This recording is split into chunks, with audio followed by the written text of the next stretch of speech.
Epstein files பாஜக அரசிற்கும் மோடிக்கும் மிகப்பெரிய தலைவலியாக மாறி இருக்கக்கூடிய இரண்டு வார்த்தைகள் எப்ஸ்டீன் ஃபைல்ஸ். எப்ஸ்டீன் ஃபைல்ஸ் அப்படின்னா என்ன? யார் இந்த எப்ஸ்டீன்?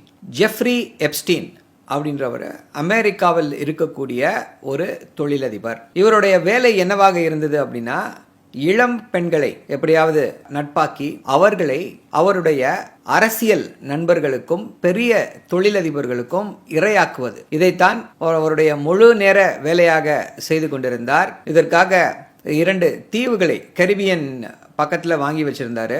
அந்த தீவுகளில் ஜேம்ஸ் ஐலாண்ட் என்று சொல்வார்கள். அந்த தீவுகளில் பெரிய பங்களாவை கட்டி அங்கே இந்த களியாட்டங்களை நடத்தி வந்திருக்கிறார்கள். 2008 ஒரு புளோரிடா நீதிமன்றம் அவருக்கு 13 மாதங்கள் சிறை தண்டனை கொடுத்தது. என்ன அப்படின்னா, சொலிசிட்டிங் அ மைனர் ஃபார் ப்ராஸ்டிடியூஷன், அதாவது இளம் பெண்ணை, மேஜர் ஆகாத ஒரு மைனர் பெண்ணை ப்ராஸ்டியூஷனுக்காக சொலிசிட் பண்ற அந்த வழக்கில் அவர் குற்றம் சுமத்தப்பட்டு தண்டிக்கப்பட்டு 13 மாதங்கள் சிறையில் அடைக்கப்படுகிறார். அவர் ஒரு கன்விக்டட் செக்ஸ் அஃபெண்டர், பீடோஃபைல் என்று சொல்லலாம். இப்படிப்பட்டவர் இந்தியாவில் மட்டுமல்ல, அமெரிக்காவில் ஒரு பெரிய பூகம்பத்தையே கிளப்பி இருக்கிறார். ஏன் அப்படின்னா, டொனால்டு ட்ரம்ப்புக்கும் எப்ஸ்டீனுக்கும் ஒரு நட்பு இருந்திருக்கு. 1980களில் இருந்து 2003-4 வரைக்கும் இந்த நட்பு தொடர்ந்து இருக்கிறது. டொனால்டு ட்ரம்ப் அவருடைய இப்போது இருக்கக்கூடிய மனைவி மெலானியா ட்ரம்ப்பை எப்ஸ்டீன் தான் அறிமுகப்படுத்தி வைக்கிறார். எப்ஸ்டீனோட ஐலாண்டில் தான் மீட் பண்றாரு அப்படின்றது அமெரிக்க பத்திரிகைகள் தொடர்ந்து எழுதி கொண்டே வருகிறது. ஈலான் மஸ்க் என்ன சொன்னார்னா, டிலீட் பண்ணிட்டார் அந்த ட்வீட்டை. டொனால்டு ட்ரம்ப்புடைய பெயர் எப்ஸ்டீன் ஃபைல்ஸ்ல இருக்கு, அதனால தான் அவருடைய அந்த ஃபைல்ஸை ரிலீஸ் பண்ணாம இருக்காங்க அப்படின்னு சொல்லி ஒரு ட்வீட்டை போடுறாரு. அப்போ இலான் மஸ்க்குக்கும் டொனால்டு ட்ரம்ப்புக்கும் சின்ன மனஸ்தாபம். ட்வீட்டை போடுறாரு, ட்வீட்டை போட்டு டிலீட்டும் பண்ணிடுறாரு. ஆனா இந்த எப்ஸ்டீன் ஃபைல்ஸை டொனால்டு ட்ரம்ப் அவர்களே ரிலீஸ் பண்றாரு. 2025 ரிலீஸ் பண்றாங்க. அஃப்கோர்ஸ் அங்க இருக்கக்கூடிய நீதிமன்றங்கள் எல்லாரும் இதை வெளியே விட்டாக வேண்டும், என்ன இருக்குன்றது தெரியணும் அப்படின்ற அந்த கருத்தின் அடிப்படையில் 2025 எப்ஸ்டீன் ஃபைல்ஸ் டிரான்ஸ்பரன்சி ஆக்ட் அப்படின்ற சட்டத்தை கொண்டு டொனால்டு ட்ரம்ப் கையெழுத்து போட்டு இந்த சங்கதிகள் எல்லாமே வெளியில் வருகிறது. டொனால்டு ட்ரம்ப் மட்டுமே முடிவெடுக்கக்கூடிய விஷயம் அப்படின்னா, அவர் இந்த ஃபைல்ஸை வராமலே செய்திருப்பார். ஆனால் அங்கே இருக்கக்கூடிய அமைப்புகள், இன்ஸ்டிடியூஷன்ஸ் ஃபோர்ஸ் பண்ணி வேற வழியே இல்லாமல் டொனால்டு ட்ரம்ப் இந்த ஃபைல்ஸ் எல்லாத்தையும் ரிலீஸ் பண்ணுறாரு. இது இல்லாமல் ஒரு பிளாக் புக் அப்படின்றதையும் வச்சுருக்காரு எப்ஸ்டீன். அந்த பிளாக் புக்கில் யாருடைய பேரெல்லாம் இருக்கிறது அப்படின்றத வெளியிடணும் அப்படின்றாங்க. சிலர் இல்லை அப்படி ஒரு பிளாக் புக்கே கிடையாது, எப்ஸ்டீனும் அவருடைய கேர்ள் ஃப்ரெண்ட் கிஸ்லைன் மேக்ஸ்வெல் அப்படின்றவங்க 2 பேரும் சேர்ந்து யாரெல்லாம் அவங்க மீட் பண்ணுறாங்களோ, எந்த அரசியல் தலைவர்களை மீட் பண்ணுறாங்களோ, பெரிய தொழிலதிபர்களை மீட் பண்ணுறாங்களோ, அவங்க பேரை, கான்டாக்ட் டீட்டெயில்ஸ் எல்லாத்தையுமே அந்த புக்கில் வச்சுருப்பாங்க. ஸோ அதை நீங்கள் அவருடைய கிளைண்ட் லிஸ்ட் என்று சொல்ல முடியாது. இது உலகத்தில் இருக்கக்கூடிய எல்லோரையுமே அதிர்ச்சிக்குள்ளாக்கியது. ஏன் அப்படின்னா, அந்த எப்ஸ்டீன் ஃபைல்ஸ் வெளியில் வரும்பொழுது வந்திருக்கக்கூடிய புகைப்படங்கள், சிறுமிகள் பாலியல் பலாத்காரத்திற்கு உட்படுத்தப்பட்டிருக்கிறார்கள், கற்பழிக்கப்பட்டிருக்கிறார்கள், exploited, they were exploited, sexually exploited minor girls. 13 வயது, 14 வயது, 15 வயது minor girls were sexually exploited by Epstein. யாருக்காக? பெரிய அரசியல் தலைவர்களுக்காக. பிரின்ஸ் ஆண்ட்ரியூ, இங்கிலாந்து ராஜ குடும்பத்தை சார்ந்தவர், அவருக்கும் எப்ஸ்டீனுக்கும் ரொம்ப பெரிய தொடர்பு இருக்கு அப்படின்னு சொல்லி அவர் மேல கடுமையான விமர்சனங்கள் எழுந்தது. அவர் இப்படி ஒரு மைனர் பெண்ணோடு தொடர்பு வைத்திருந்தார், மைனரோடு தகாத உறவில் இருந்தார்னு சொல்லி பல குற்றச்சாட்டுகள் வெளியில் வந்துச்சு. ஸோ இப்படிப்பட்ட பில் கிளின்டனும் எப்ஸ்டீனும் ஃப்ரெண்ட்ஸு அப்படின்னு சொல்லி தகவல்கள் வெளியில் வந்துச்சு. அவர் எல்லா பெரிய பெரிய தலைவர்களோடு, பெரிய பெரிய அதிகாரிகள், இராணுவ அதிகாரிகள், நாட்டோ இராணுவ அதிகாரிகள், பெரிய பிஸ்னஸ் மொகல்ஸ், டெக் பில்லியனர்ஸ் எல்லாரோடவும் தொடர்பில் இருந்திருக்காரு. என்னன்னா, ஃப்ளைட் எடுத்துட்டு அவங்க பிரைவேட் ஐலாண்டுக்கு போயிடுவாங்க. அந்த ஐலாண்டில் தான் இத்தனை அட்டூழியங்களும் நடந்திருக்கிறது. அந்த புகைப்படங்களை பார்த்தா நம்முடைய அப்படியே மனம் வலிக்கிறது. பல விக்டிம்ஸ் இப்போ வெளியில் பேச ஆரம்பிச்சிருக்காங்க. 13 வயதில் நான் இப்படிப்பட்ட ஒரு கடுமையான கொடுமைக்கு உள்ளாக்கப்பட்டேன், இப்படி என்னை வல்லுறவு செய்தார்கள், என்னை அந்த டிராஃபிக் செக்ஸ் டிராஃபிக் ரிங்லேயே வச்சிருந்தாங்க, மிரட்டி வச்சிருந்தாங்க, போட்டோஸ் எடுத்தாங்க, இதெல்லாம் இப்படியெல்லாம் சர்வீஸ் பண்ணணும்னு எனக்கு ட்ரைனிங் கொடுத்தாங்க, கொஞ்சம் பாடி வெயிட் ஜாஸ்தி ஆயிடுச்சு அப்படின்னா உடனடியாக வெயிட்டை குறைக்கணும் அப்படின்னு சொல்லி என்னை சித்திரவதை செய்தார்கள் அப்படின்லாம் பல பாதிக்கப்பட்ட பெண்கள் இப்போ அவர்களுடைய அந்த கதைகளை வெளியே சொல்லி கொண்டிருக்கிறார்கள். இந்த குரூரம் எப்படிப்பட்ட ஒரு குரூரம் அப்படின்றது இப்போதான் தெரிய வருகிறது. இந்த ஜெஃப்ரி எப்ஸ்டீன் 2008 வந்து தண்டிக்கப்படுகிறார். அப்போவே வந்து he is a convicted sex offender. 2019 மீண்டும் கைது செய்யப்படுகிறார். ஜூலை 2019 கைது செய்யப்படுகிறார். ஆகஸ்ட் 2019 நியூயார்க் சிறையில் இருக்கும் பொழுது தூக்கு மாட்டி இறந்து போகிறார் அப்படின்னு சொல்லி நியூயார்க் கரோனர்ஸ் ரிப்போர்ட். பலரும் என்ன சொல்றாங்க, இல்ல ஜெஃப்ரி எப்ஸ்டீன் இறந்து போகவில்லை, அவர் கொலை செய்யப்பட்டிருக்கிறார். அவர் உயிரோடு இருந்தார்னா யாரோடெல்லாம் தொடர்பில் இருந்தாரு அப்படின்ற விஷயங்கள் வெளியில தெரியும் அப்படின்றதுனால பெரிய பணம் படைத்தவர்கள், பதவியில் இருக்கக்கூடியவர்கள் அவரை கொலை செஞ்சுட்டாங்க அப்படின்றாங்க. But until now it is a suicide. இதுல எங்கிருந்து பாஜகவும் மோடியும் வராங்கன்னு நீங்க கேட்கறது புரியுது. இப்படிப்பட்ட இந்த கன்விக்டட் செக்ஸ் அஃபெண்டரோடு அனில் அம்பானி தொடர்புல இருந்திருக்காரு. அனில் அம்பானியை வந்து யாருன்னா எமிரேட்ஸ் உடைய ராஜ குடும்பத்தை சார்ந்தவர். அனில் அம்பானியை இவருக்கு இன்ட்ரடியூஸ் பண்ணி வைக்கிறாங்க, ஜெஃப்ரி எப்ஸ்டீனுக்கு.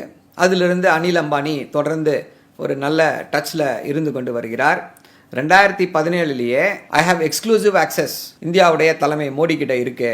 நாங்க வந்து அங்க இருக்கக்கூடிய ஸ்டீவ் பேனனை மீட் பண்ணணும், ஜேர்டு குஷ்னர். 2016 ஆண்டு தேர்தலில் ட்ரம்ப் வெற்றி பெற்ற பிறகு அப்போ ஜேர்டு குஷ்னர் அவருடைய மருமகன், அவருடைய மகள் டொனால்ட் ட்ரம்ப்புடைய மகள் இவாங்கா ட்ரம்ப், ட்ரம்ப்போட ஹஸ்பண்ட் வந்து ஜேர்டு குஷ்னர். அவர் வந்து ரொம்ப ஒரு இன்ஃப்ளூயன்ஷியல் ஃபிகரா இருந்தாரு. அவரை மத்திய ஆசியாவில் இருக்கக்கூடிய பிரச்சனைகளை தீர்க்க வைப்பதற்கான ஒரு ஸ்பெஷல் அம்பாசிடராக ட்ரம்ப் நியமித்திருந்தார். ஸோ ட்ரம்ப் ஃபர்ஸ்ட் இதுல வந்து ஒரு பயங்கரமான பவர்ஃபுல் ஃபிகர், ட்ரம்ப்புக்கு அடுத்து ஒரு பவர்ஃபுல் ஃபிகர் அந்த இதில் அப்படின்னா இவராகத்தான் இருந்திருந்தார். ஸோ அவரோட மீட் பண்ணணும். அதே போல ஸ்டீவ் பேனன் ஒருத்தர், அவர் வந்து ஒரு ரைட் விங் மேன், பத்திரிகை நடத்தக்கூடியவர், ரைட் விங் ஐடியலாக்.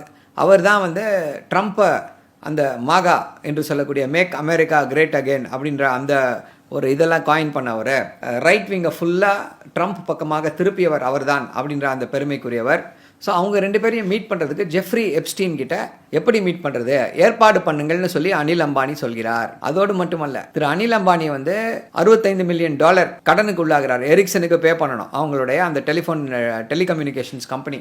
பணம் இல்லை, எனக்கு பணம் கொடுத்து ஹெல்ப் பண்ணுன்னு சொல்லி ஜெஃப்ரி எப்ஸ்டீன் கிட்ட கேட்குறாரு. ஜெஃப்ரி எப்ஸ்டீன் என்ன சொல்கிறாரு, பணம்லாம் என்கிட்ட இல்லை, உனக்கு ஐடியா கொடுக்குறேன், நீ வந்து லோன் வாங்கு, லோன் வாங்கி அந்த லோனை எல்லாத்தையும் ஷெல் கம்பெனி ஆரம்பித்து வேற வேற நாடுகளில் கொண்டு போய் பதுக்கிடு, அப்போதான் நீ வந்து தப்பிக்க முடியும் அப்படின்னு சொல்லி சொல்றாரு. இதே காலகட்டங்களில் மறந்து விட வேண்டாம், இந்த ரஃபேல் கான்ட்ராக்ட். இந்தியா வந்து 126 ரஃபேல் விமானங்களை பிரெஞ்சு அரசிடமிருந்து வாங்குகிறது. பிரெஞ்சு அரசிடமிருந்து வாங்கும் பொழுது அந்த ஆஃப்செட் கான்ட்ராக்ட், அதாவது ரஃபேல் விமானங்கள் இந்தியாவுக்கு வந்த பிறகு அந்த ஸ்பேர் பார்ட்ஸ் தயாரிக்கிறது, அதை சர்வீஸ் பண்ணுறது ஆஃப்செட் அப்படின்னு சொல்லுவாங்க. அந்த ஆஃப்செட் கான்ட்ராக்டை வந்து இதற்கு முன்னாடி காங்கிரஸ் அரசு ஹிந்துஸ்தான் ஏரோநாட்டிக்கல்ஸ் லிமிடெட் ஒரு அரசு நிறுவனத்துக்கிட்ட கொடுத்திருந்தாங்க.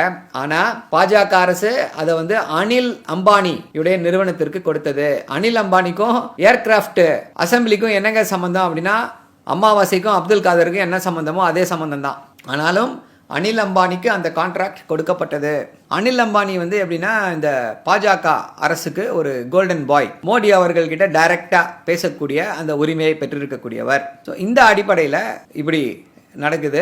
எப்ஸ்டீன் என்ன சொன்னாரோ அதைத்தான் அப்படியே அனில் அம்பானி செய்திருக்கிறார். இப்போ 40,000 கோடி ரூபாய் ஊழல் அப்படின்னு சொல்லி உச்சநீதிமன்றத்தில் வழக்கு நடந்து கொண்டிருக்கிறது. அந்த வழக்கில் அனில் அம்பானியுடைய வழக்கறிஞர் நாங்கள் வந்து இந்தியா விட்டு போக மாட்டோம் அப்படின்னு சொல்லி வாக்குறுதி கொடுத்திருக்காரு.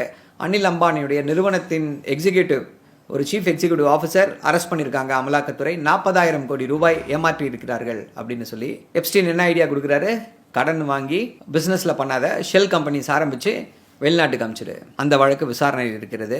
இப்படிப்பட்டவர் பாஜகவுடைய தலைமையிடமும் மோடியிடமும் அவ்வளவு நெருக்கமாக இருந்திருக்கிறார். அதே போல இன்னொரு கான்ட்ரவர்ஷியல், இது இஸ்ரேலில் போய் பிரதமர் ஹி வில் டான்ஸ் அப்படின்னு சொல்லி ஒரு கான்ட்ரவர்ஷியலான இமெயில் வருது. இது குறித்தெல்லாம் பாஜக எந்த விதமான மறுப்பையும் தெரிவிக்கவில்லை. இப்படி ஒரு சம்பவமே நடக்கலை, இது எல்லாமே போய் அனில் அம்பானிக்கோ மோடிக்கோ இல்லை இந்த ஜெஃப்ரி எப்ஸ்டீனுக்கோ எந்த விதமான தொடர்பும் கிடையாது அப்படின்னு சொல்லி ஆணித்தரமான ஒரு ரிபட்டலை பாஜக கொடுக்கவே இல்லை. மினிஸ்ட்ரி ஆஃப் எக்ஸ்டர்னல் அஃபேர்ஸ் உடைய ஸ்போக்ஸ் பர்சன்ஸ் மட்டும் என்ன பண்ணுறாங்க, மறுப்பை தெரிவிக்கிறார்கள், இதெல்லாம் இப்படி கிடையாதுன்னு சொல்லி அப்படியே ஒரு மழுப்பலான ஒரு மறுப்பு. அதோடு இது போயிடுது. என்ன கொடுமை அப்படின்னா, இது குறித்து எந்த விதமான சோஷியல் சோஷியல் மீடியாவில் தான் பேசுகிறாங்களே தவிர இது குறித்து மெயின் ஸ்ட்ரீம் மீடியா பத்திரிகைகளிலோ ஊடகங்களிலோ இது குறித்து விவாதமோ இல்லை இது குறித்து தகவல்களோ எதுவுமே வெளியில் வரல. இதையெல்லாம் இப்போ யார் செய்து கொண்டிருக்கிறார் அப்படின்னா சோஷியல் மீடியாவில் இருக்கக்கூடிய இண்டிபெண்ட் ஜேர்னலிஸ்ட்ஸ். அவங்க இந்த டிபார்ட்மெண்ட் ஆஃப் ஜஸ்டிஸ், டிஓஜே என்று சொல்வார்கள், அமெரிக்காவில் இருக்கக்கூடிய நம்ம சிபிஐ மாதிரி அது டிஓஜே, டிபார்ட்மெண்ட் ஆஃப் ஜஸ்டிஸ் என்று சொல்வார்கள். அந்த அமைப்பு வெளியிட்டிருக்கக்கூடிய இந்த எப்ஸ்டீன் ஃபைல்ஸ்லேருந்து இவங்களா சர்ச் பண்ணி யாரெல்லாம் சம்மந்தப்பட்டிருக்கிறார்கள் அப்படிங்கிற அந்த விஷயங்களை எடுத்துக்கொண்டே இருக்கிறார்கள். இதே இதில் எப்படி அனில் அம்பானி, மோடி அவர்களுடைய பெயர் வருகிறதோ அதே போல் ஹரீந்தர் பூரி அப்படின்னு சொல்லி இந்தியாவுடைய ஒன்றிய அமைச்சர், அவருடைய பெயரும் அடிபடுகிறது. இவருக்கு ரொம்ப நெருக்கமாக இருந்திருக்கிறார் எப்ஸ்டீனுக்கு. எப்ஸ்டீனுடைய செக்ரட்டரி யாருக்கோ இந்தியாவுக்கு வர விசா வேணும் அப்படின்னோட ஹரீந்தர் பூரிக்கு மெயில் அனுப்புகிறாரு. என்னுடைய செக்ரட்டரி இந்தியாவுக்கு வரணுன்றாங்க, விசா உடனே ஏற்பாடு பண்ணி கொடு அப்படின்றாரு. உடனே அந்த விசா ஏற்பாடு செய்து கொடுக்கப்படுகிறது. ஹரீந்தர் பூரிக்கும் எப்ஸ்டீனுக்கும் என்ன சம்பந்தம் அப்படின்னு சொல்லி மொஹுவா மொய்த்ரா அவர்கள், வெஸ்ட் பெங்காலை சேர்ந்த MP, Trinamool Congress MP, fire brand leader, அவங்க ஒரு ட்விட்டரில் ஒரு பதிவு போடுறாங்க. என்ன சம்பந்தம் சொல்வாரா, விளக்குவாரா ஹரீந்தர் பூரி அப்படின்னு சொல்லி கேள்வி கேட்குறாங்க. அவருக்கு ஃபோனில் மிரட்டல் வருதான். ஹரீந்தர் பூரியை ஃபோன் பண்ணி மிரட்டுறாராம், எடுக்கலன்னா யூல் ஃபேஸ் கான்சிக்வன்சஸ்ன்றாங்க. அதையும் மஹுவா மொய்த்ரா அவர்கள் அவருடைய ட்விட்டர்லேயே பதிவு செய்திருக்கிறார். இப்படி நடந்து கொண்டிருக்கிறது அப்படின்னு. இப்போ அடுத்து இன்னொருத்தர் பேரும் அதில் அடிபடுது. இந்தியன் கன்சுலேட்டில் ஒர்க் பண்ணிட்டு இருந்தவர் யஷ்வந்த் அப்படின்ற அதிகாரி இப்போ சீஃப் இன்ஃபர்மேஷன் கமிஷனராக நம்ம டெல்லியில் இருக்கார். அவருடைய பெயரும் அடிபட்டிருக்கு. மோடி அரசுக்கு நெருக்கமானவர்களுடைய பெயரெல்லாம் எப்ஸ்டீன் ஃபைல்ஸில் வந்து கொண்டிருக்கிறது. ஆனால் அரசு இதற்கு எந்த விதமான ஒரு பதிலையும் கொடுக்கவில்லை. இது குறித்து எப்படிப்பட்ட ஒரு விவாதத்தையும் நடத்தலை. பெண் எம்பிக்கள் அவரை தாக்கிடுவார் அப்படின்னு சொல்லி பிரதமர் பேசாமல் போயிட்டாராம் பாராளுமன்றத்தில். இந்த கதைகளை எல்லாம் நம்பும்படியாகவா இருக்கிறது. ஸோ இந்த எப்ஸ்டீன் ஃபைல்ஸில் அது ஒரு 333 கிகாபைட் இருக்கக்கூடிய ஃபைல்ஸ். ஸோ ஒன்று ஒன்றா எல்லாம் இண்டிபெண்ட் ஜேர்னலிஸ்ட் எல்லாரும் டவுன்லோட் பண்ணிக்கொண்டே இருக்கிறார்கள். இதுலேயும் பல விஷயங்கள் வெளியில் வரும். யாருக்கு தொடர்பு இருந்திருக்கிறது? ஒரே குற்றச்சாட்டு தான். அவர் ஒரு கன்விக்டட் செக்ஸ் அஃபெண்டர். 2008 ஃப்ளாரிடா நீதிமன்றம் அவருக்கு தண்டனை கொடுத்துருக்கு. மைனரை ப்ராஸ்டிடியூஷனுக்கு சொலிசிட் பண்ணியிருக்காருன்னு சொல்லி தண்டனை கொடுத்திருக்கிறது. அப்படிப்பட்டவரோடு ஒரு அரசாங்கம் டைரக்டா இல்லாமல் ஒரு தேர்ட் பர்சன்ஸ், ஒரு கிரெடிபிலிட்டியே இல்லாத ஆட்களை வைத்துக்கொண்டு எப்படி டிப்ளமசியை நடத்த முடியும்? இது சரியானது தானா என்ற கேள்வி எழுகிறது. கண்டிப்பா இது சரி கிடையாது. யாருமே இதை ஏற்றுக்கொள்ள மாட்டார்கள். சரியான ஒரு ஜனநாயக நாடுனா இப்படி ஒரு குற்றச்சாட்டு வரும் பொழுதே ராஜினாமா செய்திருக்க வேண்டும். ஆனால் அதையெல்லாம் இங்கே பாஜகவிடம் எதிர்பார்க்க முடியுமா? கண்டிப்பாக முடியாது. ராஜ்தீப் சர்தேசாய் அவர்கள் ஒரே ஒரு கேள்வியை தான் கேட்கிறார். இதே எப்ஸ்டீன் ஃபைல்ஸ்ல ராகுல் காந்தியுடைய பெயர் வந்திருந்தால் என்ன ஆகியிருக்கும் அப்படின்ற அந்த கேள்வியை கேட்கிறார். அதோடைய பதில் நமக்கே தெரியும். என்ன செய்திருப்பார்கள், எப்படி தலையில் நின்று டான்ஸ் ஆடி இருப்பாங்கன்னு நமக்கு தெரியும். இதுதான் பாஜகவுடைய கோர முகம். நன்றி, வணக்கம்.